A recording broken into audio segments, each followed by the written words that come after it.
What causes it? What are the kind of signs of someone approaching burnout? I think it's everything. I think it's what you just said, but then I also think it's foregoing your needs for the needs of a company.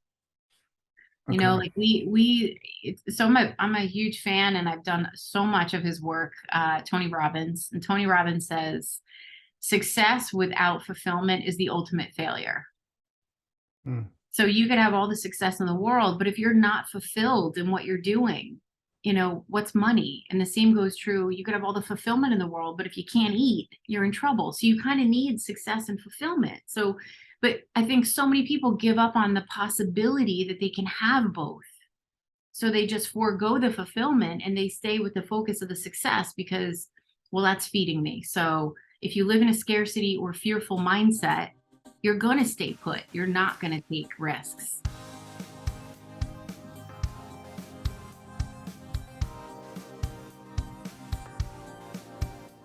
Hey everybody, thanks for joining this week.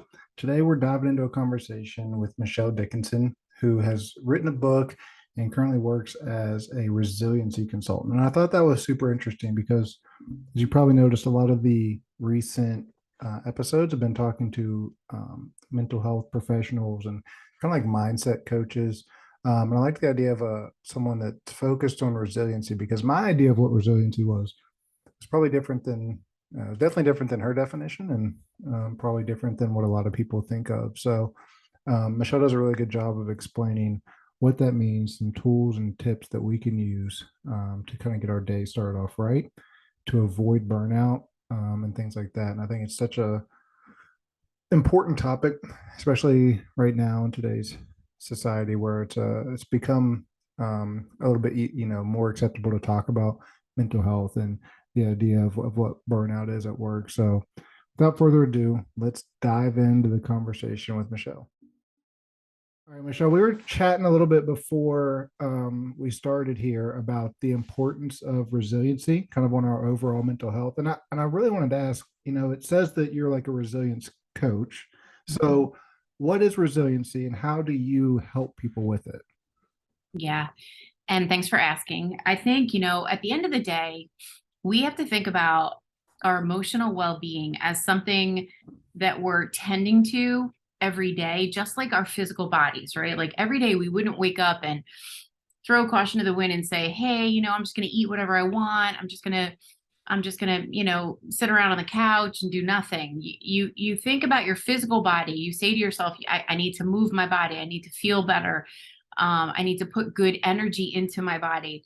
And if we're that diligent about our physical health, we need to be doing the same thing for our mental health. And so, to preserve our emotional well being, there are things that we can be doing every single day and not waiting to the point where we hit a wall, where burnout is around the corner or where depression is about to happen because we've neglected our well being. So, for me, resilience is all about taking a hard look at what you're doing in your day to day routine and seeing what are some small micro changes we could be adding or asking you to do that could actually help elevate your energy and, above all, elevate your level of joy and fulfillment in your life. I like that because I think of when I think of the word resiliency, it's kind of like a reactive word in my mind, where it's like it's something that we're bouncing back from. But Yeah. you talk about it in the sense of tending to it. So, what is your resiliency workout plan? Resiliency workout. When I meet with my resilience coaching clients, the first thing we do is we walk through an audit and we really take a hard look at what you do every single day. So basics, from the basics of, do you get enough sleep? Are you moving your body every day? Are you drinking enough water? Are you getting a lot of good nutrients into your system? Because we can't mentally feel good if we physically don't feel good. They're woven together. So we have to do that. We also have to take a look at, like, who are you connected to? Are you connecting to people? Are you talking to people, or are you isolating yourself? How much news do you consume? All of these tiny little things can lead up to us maybe feeling more depleted, or I like to say, having a sense of emotional drag, where you're just sort of ho hum going through life, going through the motions. So it depends. It depends, what everybody's unique routine looks like, and what those greatest opportunities are for tweaks.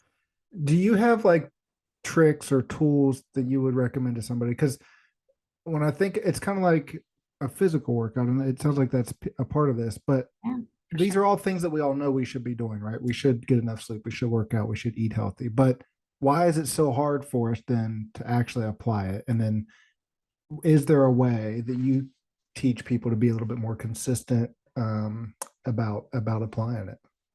Yeah, consistency is key. I mean, I myself, at the beginning of this year, I challenged myself with the one word philosophy, right? Like if you were to have one word for the year instead of a list of whole New Year's resolutions that you know you're never going to do, what would your one word be? And that one word becomes the compass in which you live your life, your personal life and your professional life.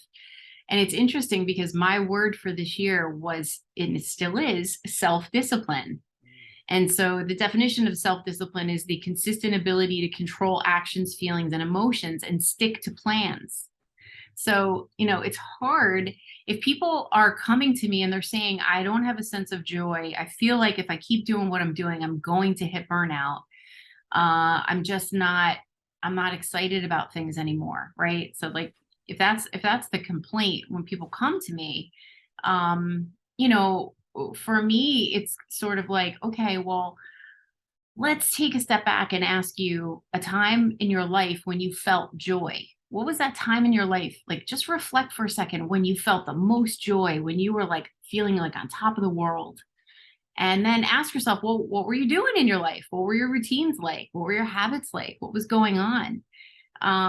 Okay, so you got that flat, and you now can see the vivid contrast between where you are and where you were then. So it's possible to get back to feeling that way because you felt that way. So what is it you could be doing that could mirror the actions that you were taking when you felt that good?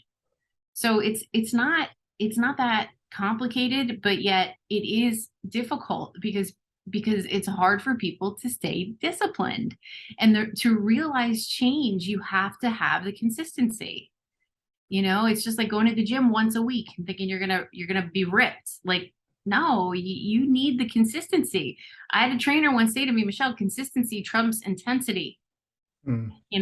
You have to be disciplined. And what is it that's going to get you excited about being disciplined? Is that your biggest role in your relationships with clients? Is just being that accountability person? Oh my goodness, yes. So that's what I say to them on the first conversation is we're going to go through the audit. You're going to tell me what you see in the audit. You're going to tell me what opportunities you see. And then on the next call, I am going to hold you accountable to what you said you were going to do. Mm. And then over a series of what it takes like 30 days to build a new habit. So if I hold your hand for 30 days, you should have started to integrate into your routine some small shifts and you should start to feel better. And then at the end of the 30 days, we take a look and say, hey, so are the things you're doing working? Are they not? Do we need to change it up even more? So yes, to answer your question. And typically you mentioned teachers earlier, maybe before we were recording, but is that typically who you're coaching, or what's your typical client look like? It's very interesting that you asked that question because if you would have asked me a few years ago, like, who's your ideal client? Honestly, I was always just on a mission to serve people and help people. What has happened is that the education space has gravitated toward me.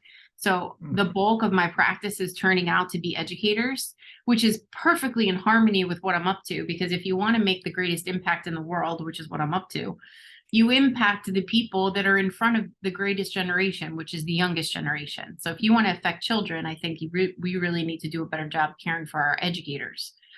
So educators are a large part of my practice, but then also private clients that come to me through social media, but then also corporate clients. Many organizations are now offering, in addition to healthcare benefits and clinical support, they're offering access to coaches. So I am on retainer with quite a few different organizations. So employees can access me through their company for services around resilience. Oh, that's awesome. So, and I asked that question specifically because do you typically work with an individual, or are you helping someone, like in the case of a teacher, so that they can then help their students be resilient, or is it truly about that specific person? No, it's about them. Okay. But here's the greatest thing. If you can help a teacher feel good, feel more balanced, feel energized and a sense of joy and fulfillment and happiness, that's inevitably going to impact and influence the child. Who Yeah. you're being when you walk in the room is everything. You walk in the room a hot mess, completely aggravated and depleted because you haven't slept, because you've been grading papers until 11 o'clock at night, because you haven't eaten well, because all of these factors, that's who's showing up in the classroom. How are you effective? And kids pick up on that. So I'm stoked to be able to help teachers feel good, because if they feel good, they show up better. Absolutely. No, I was asking probably for selfish reasons because I think about myself and like in my businesses where it's like, so is the best thing for then employees just to have access to someone like yourself? Oh I mean, I yeah. guess first it's from a leadership perspective to represent that, but Yeah. then giving them access to coaches and things like that. Yeah, absolutely. But I think, early on before I started resilience coaching, I was a real big advocate for organizations just becoming more compassionate environments for people who are struggling. And the greatest way that you can create more open dialogue and normalize the narrative around mental health is having your leaders really model that. Like, what does that even look like? Like, talking about it and being fully present, and maybe even sharing an interaction or a challenge that they've had in their career, so it humanizes it. And that, okay, so that was my next question is about how do we create that environment, but it's truly just being the representation of like it is okay to talk about it. It is okay to talk about it. I also think that it's not comfortable to talk about brain health. Let's Right. just call it what it is. I mean, we have a stigma in the world around brain health that we've inherited from generations prior, that has consistently been reducing. COVID has helped us with that, which has been amazing. Um, but at the end of the day, like, we have to be start to become more comfortable talking about mental health. But if your culture in your company isn't such that people feel comfortable talking about themselves, maybe they don't feel psychologically safe, like whatever, then it's the encouragement to just acknowledge and talk about the celebrities or the athletes, the ones that are going first. You don't have to tell one on yourself to initiate a discussion about brain health.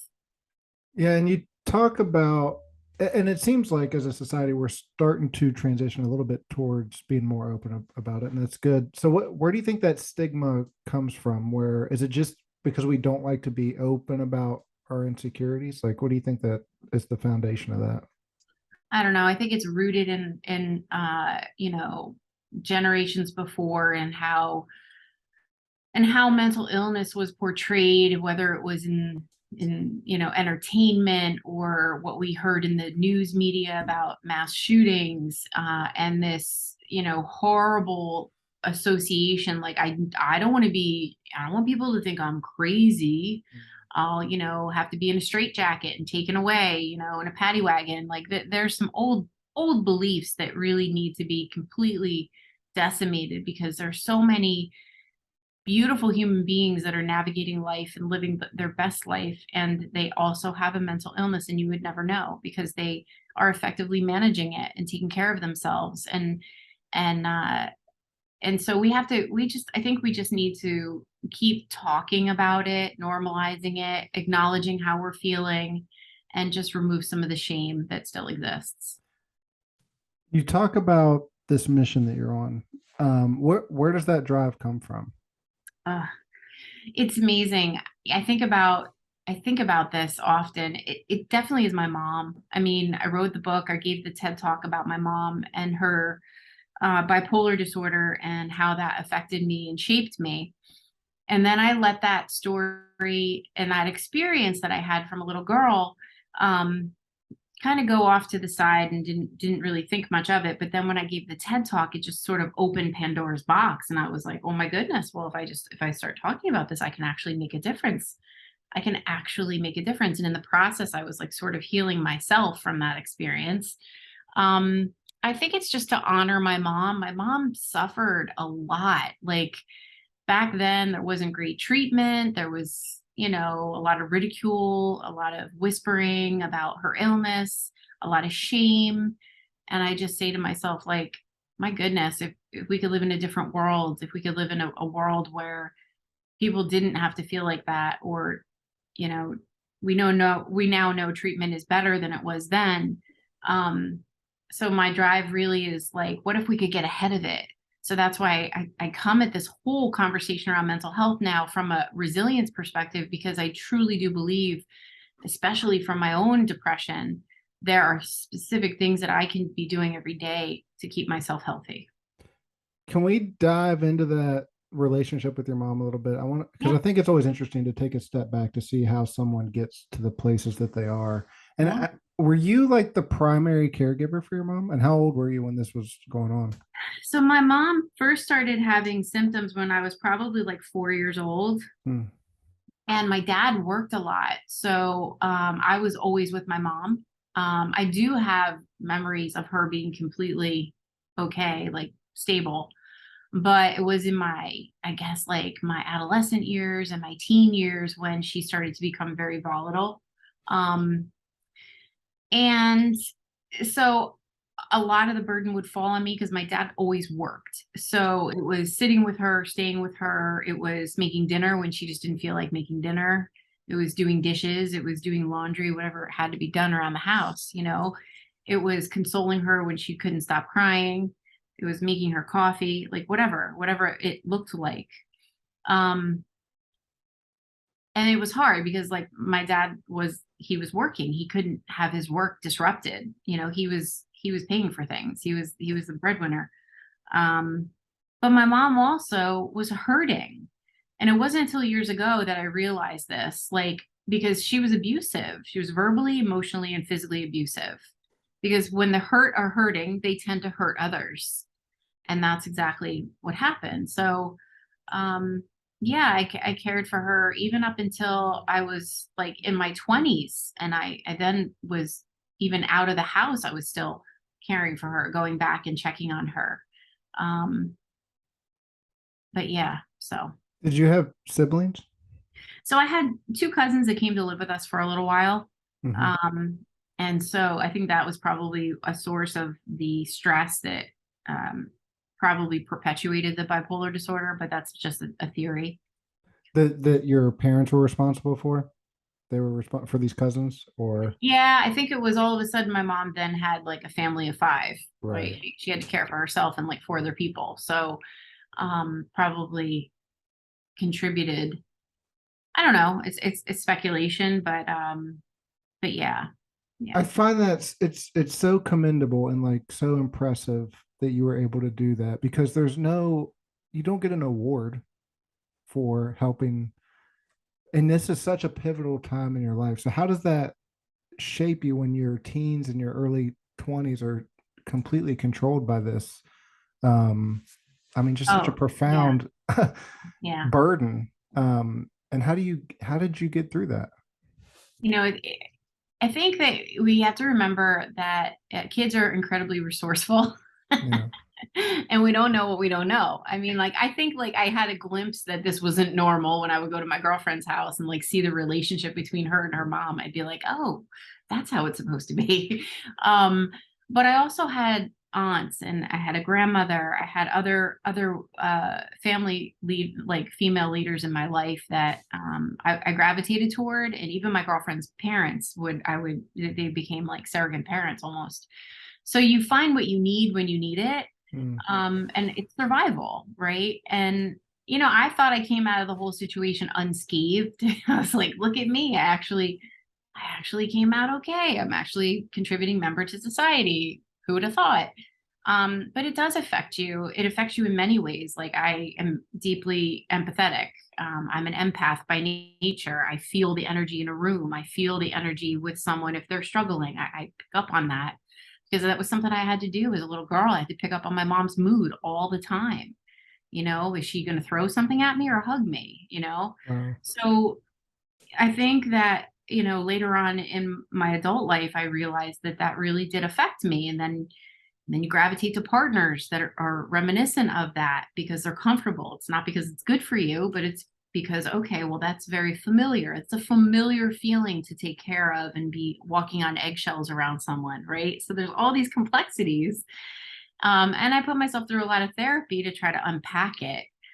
Um, so, yeah, I mean, I think just like anyone else who has had a challenging childhood, you have to look it straight in the eye and figure out how it's affected you and really, you know, unpack it so that you can move on and not be a victim of the past, but yet recognize you get to create your future.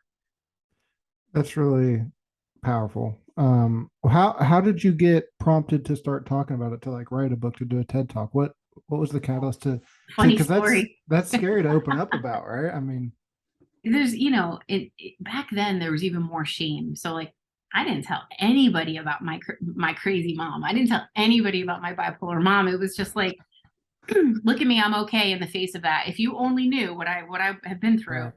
I think I was sitting at a lunch table working at my last company, and I mentioned that my mom had bipolar disorder. And then the girl at the table threw my name in and nominated me to give the TED Talk. Wow. So I'm like, I told you this at lunch. And the next thing I know, I'm being nominated to give a TED Talk. And then I'm preparing to deliver this TED Talk. Not only deliver the TED Talk, but deliver the TED Talk in front of all my peers. Mm, So I'm like, okay, well, okay.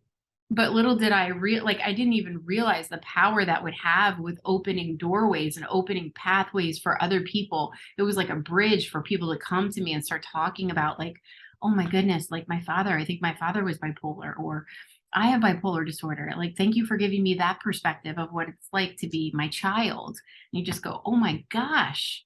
So that motivated me. And I said, well, if I could have people coming out sort of the darkness of the shadows and opening up and talking to me in a 10-minute TED talk, well, what could I do if I wrote a book?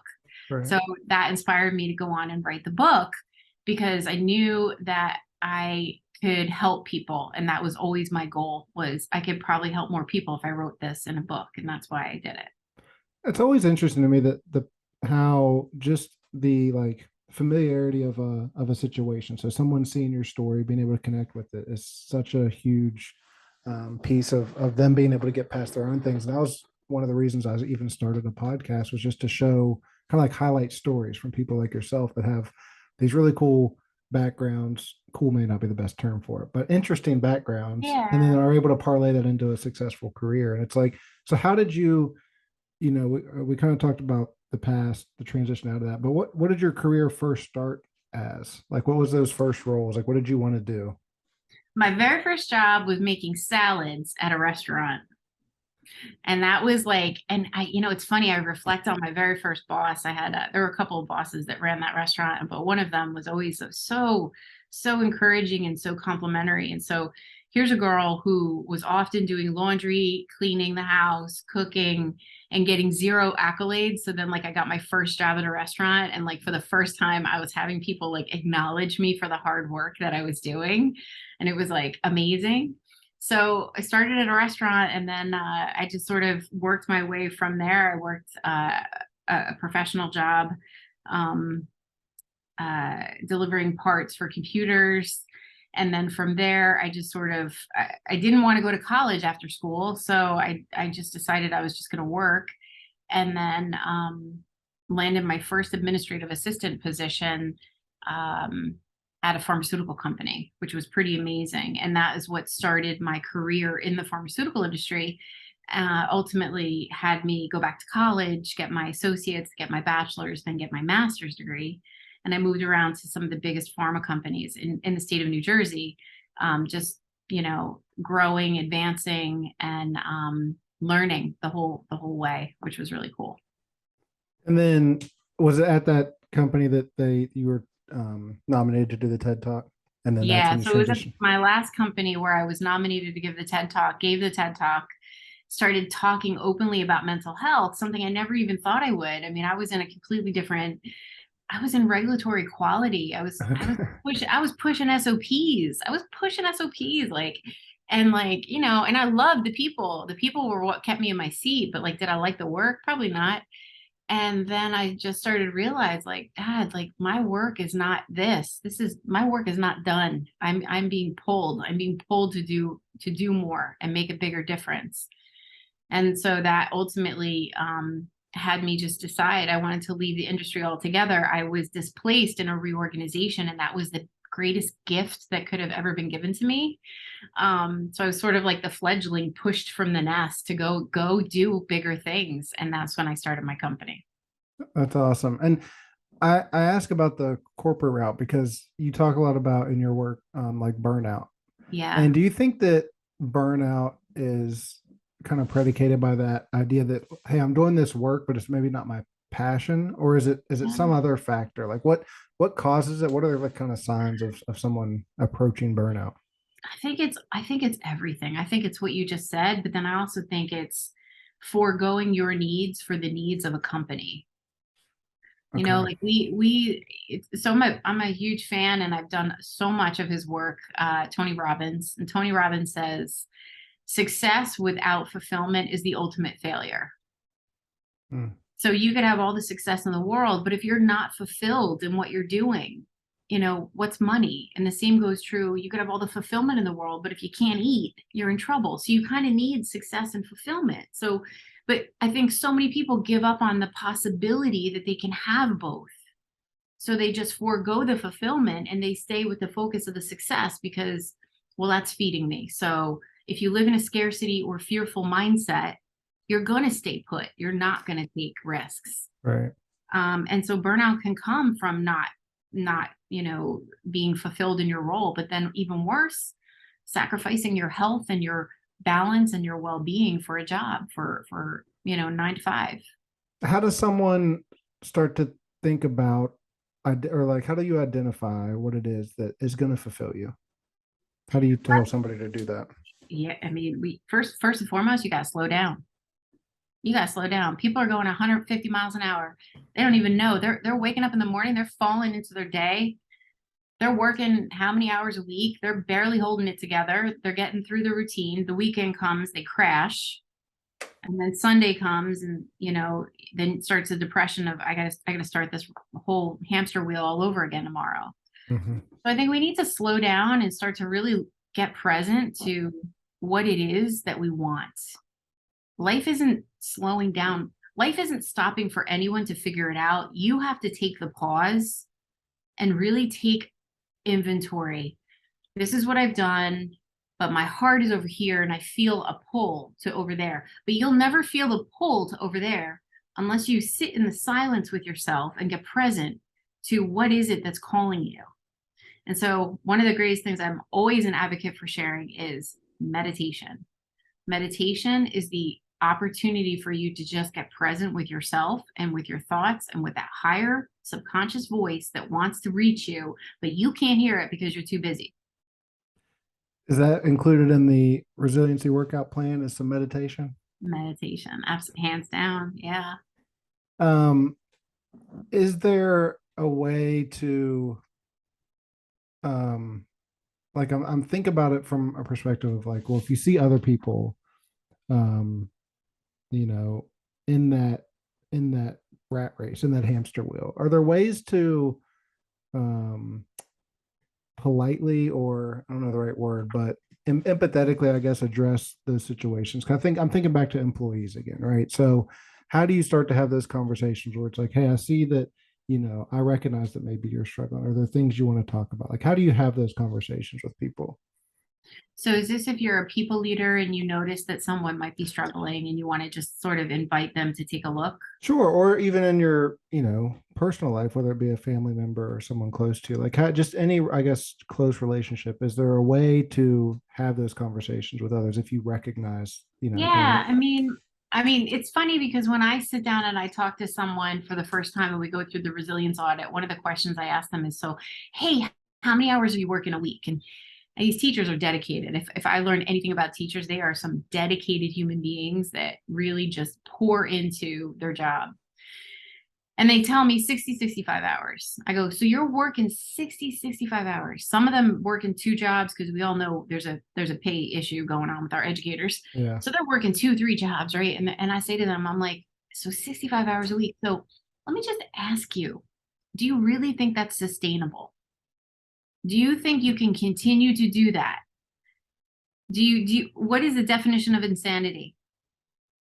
So I think that a gentle way to ask someone is like, hey, how are you doing? I'm noticing that you might not be the person I know you to be. Like, what's going on? What is it? I'm here if you want to talk. And then if there's denial or if there's, they just want to ignore it, then it's coming at it from a loving perspective saying, you keep doing what you keep doing, you're going to keep getting what you keep getting. So you have to take a step back and say, like, what is it that I could change that could also help me? And it's not quit, because people Right. automatically say, I'm gonna quit this job and go get another job. No, because you're gonna bring the same crappy habits with you to another job and the same crappy mindset.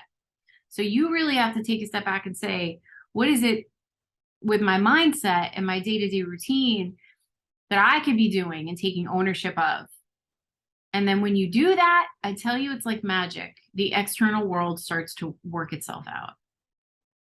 Do you think that it's I guess more imperative that it's focused on ourselves first, right? So like I'm not Oh going to go yeah. to someone else if I myself am in that situation. Um, like I guess we have to fix or just at least become mindful of our own Yeah. Yeah. place. Are you filling your cup? What are you filling your mind with? Just like I said before, what do you fill your body with? Well, what do you fill your mind with? What are your habits and practices? But yeah, Um, yeah, I did. I want to jump back again to all these roles or relationships that you've had. It seems like you're always giving, right, without even maybe some recognition for it. But does that fulfill you? Does that make you happy to be giving to other people? yeah. Honestly, the fulfillment that I gain in supporting someone and seeing them create change in their life and feel better surpasses anything that I could have ever imagined. I had a gentleman I started coaching, um, and tough as nails, like resistant, was like, I'm here because they told me I should talk to you. And after 3 sessions with him, he's like, I am so grateful for you. I'm so grateful for what you're stirring up in me. Those were the words he said. He's like, you're stirring something up in me. You're stirring like this competitive nature. You're stirring up a challenge that I can do better for me. Like, that's the stuff that gets me lit. That's the stuff that brings me like so much happiness and fulfillment, because I truly just want people to recognize that there's a better version of them inside of them. So then what's like next? What do you talked about your one word as far as being disciplined, but like what are your goals for you? Like is it around growing your business or just impacting as many people as you can? It's impact. So when I think about what does success look like for me, it's impacting as many lives as possible. So how does that unfold? Well, I'm in the process of scaling my company to reach more people by having a team of coaches execute my formula, which is really exciting. I'm super excited about that because I know there are other amazing coaches out there that if they have these tools, they're going to be able to help. They're going to be able to help people around resilience. So that is impact, but then also stages, getting on stages and Yeah. talking to people and really opening up a conversation and reminding people that they are in the cockpit of their lives. They don't have to just sit like sitting ducks and wait for the burnout to come or wait for the depression to come. Like, they have control. So it's speaking, it's doing more public speaking and stirring up in people what's possible for them. How do you define the success? Like is there I'll just leave it open ended. How Yeah. would you define success? So last year it was 10,000 lives in Okay. 2022. I didn't declare a number this year. I just, because I'm so committed, and I know that with discipline, self-discipline, I know that it's going to organically just continue to grow. Um, I don't know. I mean, I want people to recognize when they think of the word resilience that they think of me, um, and that they realize that they have more potential than they're tapping into. So, I mean, I don't know. I don't know. Maybe it's 20,000. Maybe it's 50,000. I don't I was just know. curious if you actually put a number on it, because I think about that a lot of how people define success differently, like whether it's an actually a number. Maybe it's in your case, it's the number of lives you're impacting. For other people, it's Yeah. the amount of money. So I always find it interesting to see But how I was different people. always a believer that you do good work, impact as many people as you can, and the money just follows. Right. I never wanted money to be the driver for me. I just wanted to make sure I had enough so that I could do the work that I want to do. Well, I think that's at least in my opinion, a very important place to get to. Right. I mean, if you're Yeah. happy in what you're doing, but then you can also pay your bills, then Yeah. that's pretty cool. Um, uh, you've mentioned this stirring up from the idea of coaching. Why is it that that relationship with a coach is so impactful for people? I've been thinking about it a lot lately because I think about as I've started to kind of get out and network and just talk to more people, and I've had other coaches on the podcast, and it's something that's like it seems intriguing where it's like you know some people put it in the terms of like an athlete, like all of them have coaches, but even just people in their daily lives, why is that relationship, impactful for them? I guess you have to think about your relationship to the word, right? Words have energy. When you think of Mm. the word coach, how many of us does it bring up memories of, little league or some type of sport you played when you were little, and that supportive coach, that supportive person who knew just a little bit more than you, maybe, who was had no problem giving their time, their love, their support, really champion them and they wanted to see them win. And I think people organically, that's what they feel when they think of coach, unless they had a horrible experience. That's a whole other story.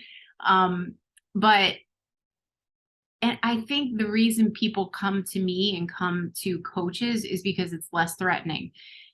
With a stigma around mental health, if you Mm. say, I'm going to go see a therapist, I'm going to go see a psychiatrist or a psychologist, is like visions of I'm broken, my brain is broken, I'm not healthy, or what's wrong with me, or I'm intimidated, what are they going to ask me? So it feels more accessible, I think. But so whenever someone's getting in a relationship or you're coaching someone, what does that look like? What does that structure look like? Is there truly a game plan around it, or is it more individualized? What do you mean by a game plan? So, well, like when I think about a coach for like basketball, let's say Yeah. there's going to be structure to the practice, and Yeah. a lot of them may look the same, and it's with a group of people. So I guess whenever I think about one-on-one coaching, is it always tailored, or do you have Yes. a plan and a No, it form? Okay, really it really is, and I mentioned to you I have a resilience audit that we walk through. So that resilience audit is a great awareness tool, and from that audit, they start to see the areas of opportunity they can focus on, and based on that, they identify what areas they want to turn into an action plan. So it's very, very custom, very personalized, and it's their own declaration, basically. Like, I recognize these are 3 areas that I really need to shift, so I'm going to try this week, and then that's what I hold them accountable to. And then we also weave in a lot of conversation around shifting mindset, because you can have a plan all day long, but if your mindset is not where it needs to be, you will never execute. and then what's one piece of advice you'd give to somebody who's maybe struggling, right now with burnout or just really wanting to get in a better headspace, like you said, to getting that mindset right? What's something that people can take away and start applying? Yeah, I would say the number one thing I see that's most common that would probably apply would be the fact that people are falling into their day. So they're not intentional about their morning. So they're literally getting up, they're hitting snooze, and then firing out of their bed with high cortisol just to try to get what they need to get done, to get out the door, to hit traffic or whatever, to deal with stress when they get to work. So they're not even taking a few moments for themselves to ground themselves and care for themselves in the morning. They're literally just falling into their day, and that's no way to start your day. If you want to feel good and have a good day, stop for a few minutes, give yourself 15 minutes just for yourself in the morning. And that could mean a cup of coffee, you could read something, you could pray, you could do meditation, you could practice gratitude, anything that you can think of that's going to be good for your brain. You should try to do that before you go giving to everyone else. That's awesome. And how can someone, what's the best way for someone to get in touch with you if they're interested in what you got going on? Yeah. So first of all, follow me on TikTok for free resilience tips. It's Resilience Coach Michelle.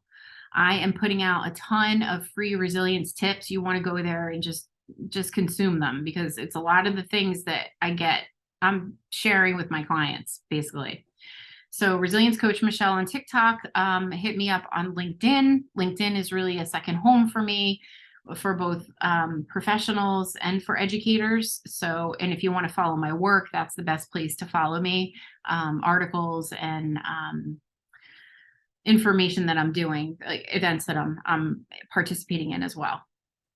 Hey, I can't thank you enough for sharing all this awesome advice. Really appreciate you taking the time to do that and look forward to following along and hopefully chatting with you again. You're so welcome. Thank you for having me.